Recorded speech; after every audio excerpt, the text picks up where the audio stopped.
జీవితంలో ఆచరించాల్సినవన్నీ మహాభారతంలో వెతికితే కనుబడతాయి. భర్త ప్రేమను పొందుతూ అతడే తన లోకంగా ఉండాలంటే భార్య ఏం చేయాలి? భర్తను కొంగుకు కట్టేసుకోవడం ఎలా అనేది చాలామంది స్త్రీలకు అర్థం కాని ప్రశ్నలే. అయితే దీనిపై ద్రౌపది కొన్ని సూత్రాలు చెప్పిందట.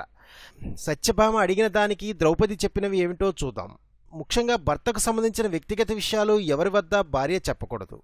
అలాగే దాంపత్య రహస్యాలను కూడా వెల్లడించకూడదు.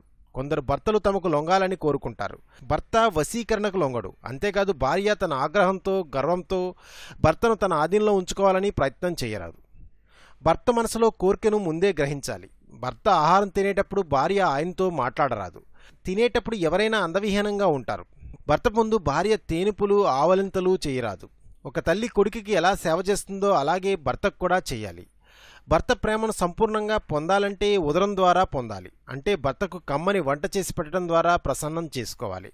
భర్తతో ఎప్పుడూ కూడా కటువైన మాటలు మాట్లాడరాదు. భార్య తన ఇంటి ఆవరణ బయట ఉండరాదు. ఉదయాన్నే మొహం కడుక్కోకుండా భర్తతో భార్య మాట్లాడరాదు. ఇతరుల ముందైనా ఇంట్లోనైనా పెద్దగా పగలబడి నవ్వకూడదు. అది ఏ భర్తకు నచ్చని విషయం.